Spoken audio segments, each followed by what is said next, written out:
Agradeço à professora Débora Diniz em emprestar o seu tempo e o seu talento para esse debate e chamo agora para falar em nome do Centro de Estudos, Educação e Sociedade e Observatório da Laicidade na Educação, o professor emérito da Universidade Federal do Rio de Janeiro, Luiz Antônio Constant Rodrigues da Cunha.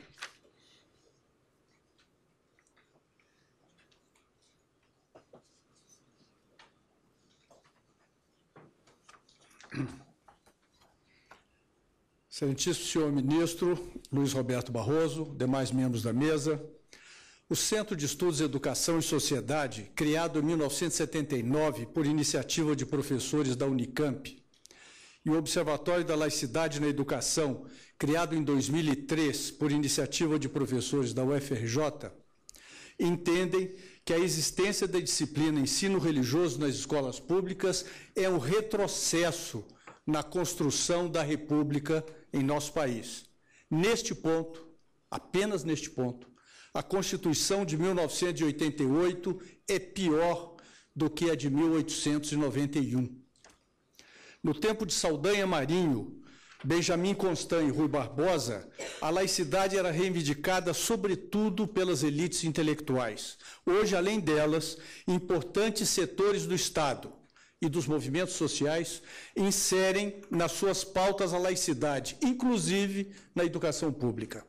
Na culminância de um processo que, em 2 anos, teve a participação de mais de 1 milhão de pessoas, o documento final da Conferência Nacional de Educação, aprovado em dezembro de 2014, preconizou a reforma da Constituição para suprimir dela o ensino religioso.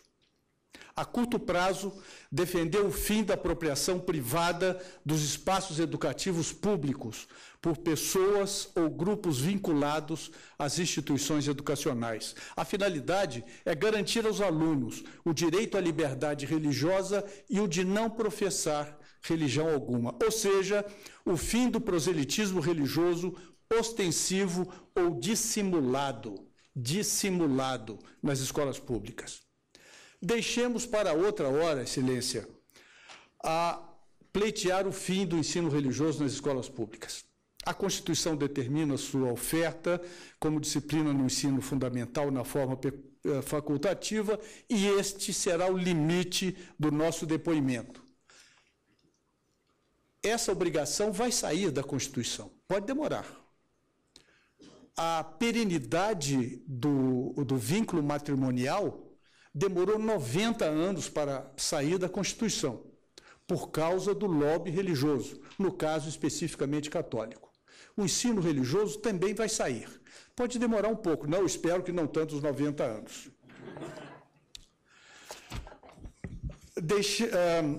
Eis a contribuição que queremos oferecer a este tribunal. Um panorama da situação objetiva do ensino religioso nas escolas públicas, ou seja, fatos, não doutrinas. O lugar de que falamos é interior ao campo educacional, especificamente dos sistemas públicos de educação, cuja finalidade é propiciar o acesso de todos à cultura erudita e à ciência, a não ser pessoas raras, em situações excepcionais. Quem não teve acesso à cultura erudita e à ciência na escola para todos, não as alcançará na empresa, na igreja, nem em nenhum outro lugar. E a escola pública vai mal.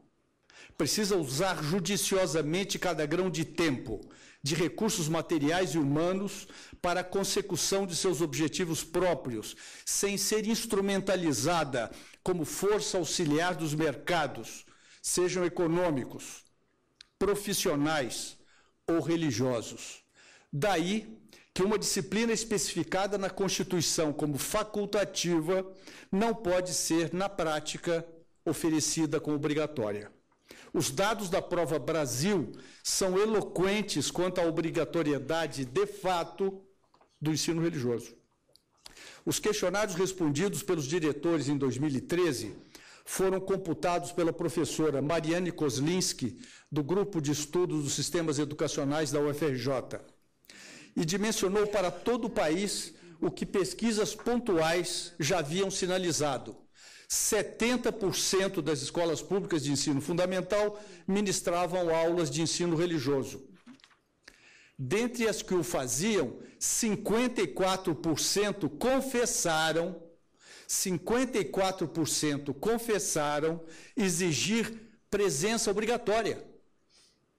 54% confessaram exigir presença obrigatória. E 75% não ofereciam atividade para alunos que não queriam assistir a essas aulas. É preciso prova mais contundente da obrigatoriedade de fato para uma disciplina facultativa de direito? Dir-se-á que os alunos e seus pais são indagados sobre o desejo de ensino religioso.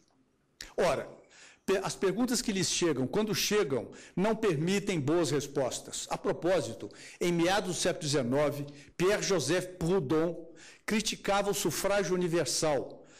Para ele, um artifício para levar o povo a dizer não o que pensava, mas que os dominantes queriam que ele dissesse. E foi ainda mais categórico ao afirmar que o sufrágio universal era o meio mais seguro para levar o povo a mentir. Bem, passado o século e meio, mudou o mundo, mudou o povo e mudou o sufrágio universal, de modo que o pessimismo de Proudhon já não encontra o mesmo respaldo na realidade. Mas o artifício manipulador permanece ativo, mesmo inconsciente. É o caso da indagação. O senhor ou a senhora quer que seu filho tenha aula de ensino religioso? A pergunta correta seria: o senhor ou a senhora prefere que seu filho tenha aula de ensino religioso ou dê, por exemplo, uma língua estrangeira ou ainda reforço de matemática? Esta, sim, seria uma pergunta propiciadora de escolha inteligente e pedagogicamente significativa para o aluno, não aquela pergunta abstrata que daria razão à crítica do político francês. Os pais não têm como saber que, para seu filho ter aula de ensino religioso, algum conteúdo ou alguma atividade foi suprimida ou reduzida. Ou então, se o tempo puder ser estendido, como melhor fazê-lo?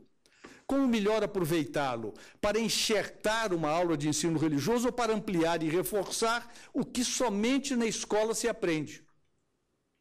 A correta gestão da educação pública precisa usar bem todos os recursos à sua disposição, que estão longe do mínimo necessário e do adequado emprego. Como então ter um ensino religioso, professores formados em licenciatura específica, se a disciplina é para ser mesmo facultativa? Os alunos optantes podem ser muitos hoje, menos amanhã, novamente muitos mais tarde, pouquíssimos em outro momento, no limite nenhum. A necessidade de professores será estimada para o mínimo, o médio, o máximo, impossível prevê-la com objetividade e responsabilidade. A única solução inteligente nessa condição é a empregada pelo sistema estadual paulista, de destinar à docência do ensino religioso os professores do quadro, licenciados em História, Filosofia e Ciências Sociais, como prescreveu a deliberação número 16 de 2001 do seu Conselho Estadual de Educação. Como os professores de Filosofia e de Ciências Sociais somente são generalizadamente requeridos no ensino médio, endossamos o emprego de licenciados em História no ensino fundamental. O emprego deles na disciplina correspondente no ensino religioso propiciaria alguma flexibilidade.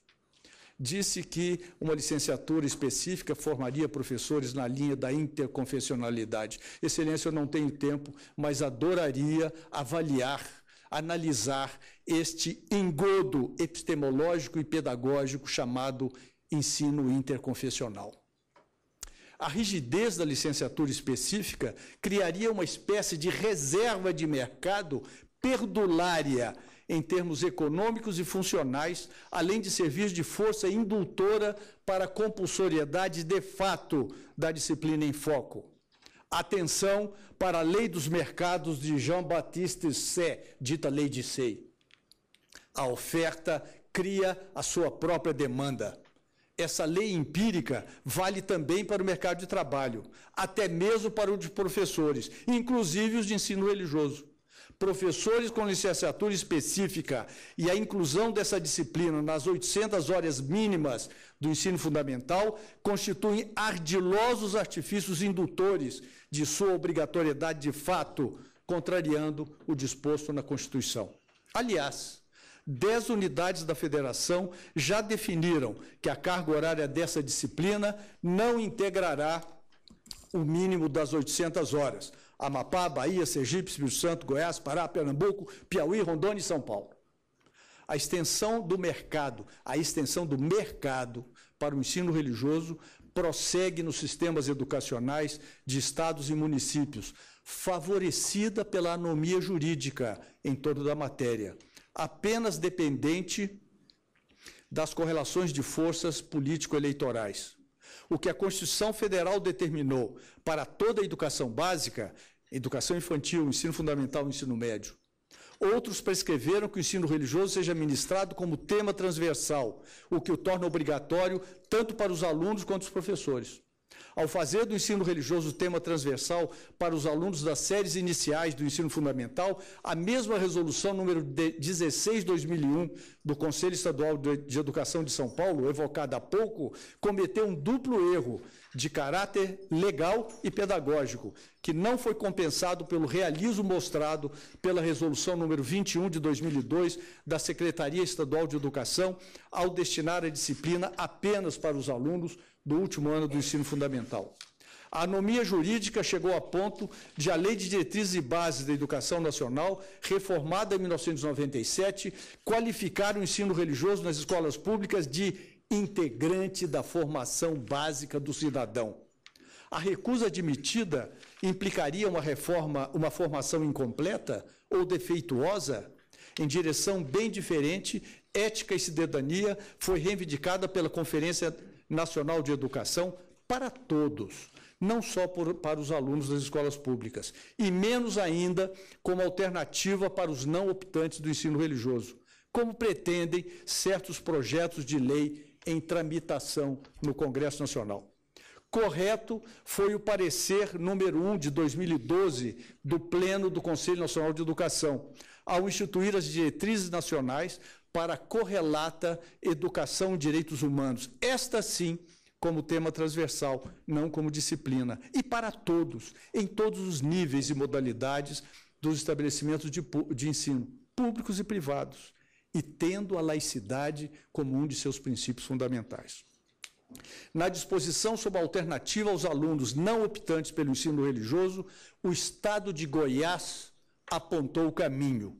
A resolução número 285 de 2005 do Conselho Estadual de Educação goiano ordenou que aos não optantes pelo ensino religioso fossem oferecidos outros conteúdos de educação geral. A despeito da imprecisão dos termos, a direção é correta. Senhor ministro, sem embargo de outras medidas pertinentes, as sugestões do SEDES e do OLE, que trazemos para a interpretação pedida para a DI 4439, podem ser sintetizadas em 9 pontos, que com o seu elenco concluo essa apresentação. Primeiro, a obrigatoriedade de fato do ensino religioso nas escolas públicas, mediante a indução dos alunos e seus pais a aceitarem essa disciplina como se fosse compulsória, deverá ser severamente coibida. Tal indução deverá ser tipificada como crime contra a liberdade de consciência. Esta, sim, cláusula pétrea da Constituição. Segundo, enquanto o ensino religioso estiver previsto na Constituição, que ele seja ministrado apenas no ensino fundamental, como ela manda, abstendo-se os sistemas estaduais e municipais de estendê-lo para a educação infantil e o ensino médio. As constituições e leis que projetaram tais extensões deverão ser corrigidas. Terceiro, a Constituição determina que o ensino religioso seja ministrado como disciplina. Portanto, ele não poderá ser ofertado como tema transversal, que o obriga a alunos e professores. Quarto, como essa disciplina não pode ser proselitista, que ela seja ministrada apenas aos alunos de mais idade, os do último ano do ensino fundamental, mais capazes do que os mais jovens de evitar intentos doutrinadores remanescentes. Quinto, pela óbvia conotação proselitista, a modalidade confessional do ensino religioso deverá ser proibida e, consequentemente, suprimido o artigo 11 da Concordata Brasil-Vaticano. Sexto, a possibilidade concreta de opção pelo ensino religioso somente poderá se materializar pela oferta de alternativas pedagogicamente significativas a essa disciplina, coisa que o Conselho Nacional de Educação saberá definir. Se não existirem tais alternativas, o ensino religioso não poderá ser ofertado, pois não se caracterizar uma situação de opção para os alunos. Sétimo, a disciplina ensino religioso não deverá ser incluída no cômputo das 800 horas mínimas do ensino fundamental. O magistério dessa disciplina deverá ser exercido por professores licenciados em História, sem exigência de curso adicional ou credenciamento de instituição religiosa. Não tem cabimento a substituição destes por licenciados em Ensino Religioso, Ciências da Religião ou Teologia. A qualificação do ensino religioso nas escolas públicas como integrante da formação básica do cidadão deverá ser suprimida do artigo 33 da Lei de Diretrizes e Bases da Educação Nacional. Esse é o nosso entendimento, essas as nossas sugestões a Vossa Excelência. Muito obrigado. Agradeço ao professor Luiz Antônio da Cunha sua vigorosa participação. Eu apreciaria, professor, ou agora ou em momento posterior, ter o texto da apresentação de Vossa Excelência, tal como a da professora Débora Diniz, também gostaria de tê-la por escrito.